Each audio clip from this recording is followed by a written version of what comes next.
என்னடா கூட்டமாக இருக்குன்னு பார்த்தா பாயசம் கொடுக்கேன்னு சொல்லிட்டாங்க. உடனே வண்டி விட்டு இறங்கி உடனே பாயசம் குடிக்க போயாச்சு. நம்ம சர்ச்சில் தாங்க கொடுக்காங்க. அதுவும் பாயசம் பட்டையில் கொடுக்காங்க. பட்டையில் நான் குடிச்சு ட்ரை பண்ணி பார்த்ததே கிடையாது.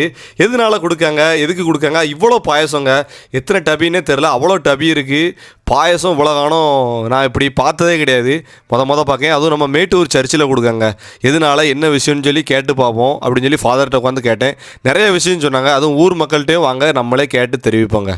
இது ஒரு காலத்தில் நான் கிட்டத்தட்ட 100 எங்கள் தாத்தாவோட தாத்தா காலத்தில் இருந்தே இந்த பாயசம் முடியல. அப்போ எப்படின்னா காலரா நோய் நிறைய இருந்து ஒரு பிள்ளை இறந்துட்டாங்க. அதை அடக்கம் பண்ணிட்டாருவாங்க, இங்கே ஒன்று இறந்துடும். அப்படியே தொடர்ச்சியாக நடந்துகிட்டே இருந்தது காலத்துலேருந்து, அந்த காலத்துலேருந்து. அப்போ ஒரு பெரிய ஆள் என்ன சொல்லிட்டாங்க, இப்படி இருக்கிறதுக்கு நீங்கள் என்ன பண்ணாங்கன்னாக்கி ஊரில் ஒவ்வொரு வீட்டில் போய் காணிக்கை சேகரித்து உங்கள் சர்ச்சில் பாயசம் போட்டு எல்லா மக்களும் கொடுங்க. அப்போ தான் இது சோமாகும், அந்த மரண இது இருக்காது அப்படின்னு சொன்ன பிறகு எங்கள் சபை மக்கள் எல்லாம் சேர்ந்து வீடு வீடாக போய் அந்த காலத்தில்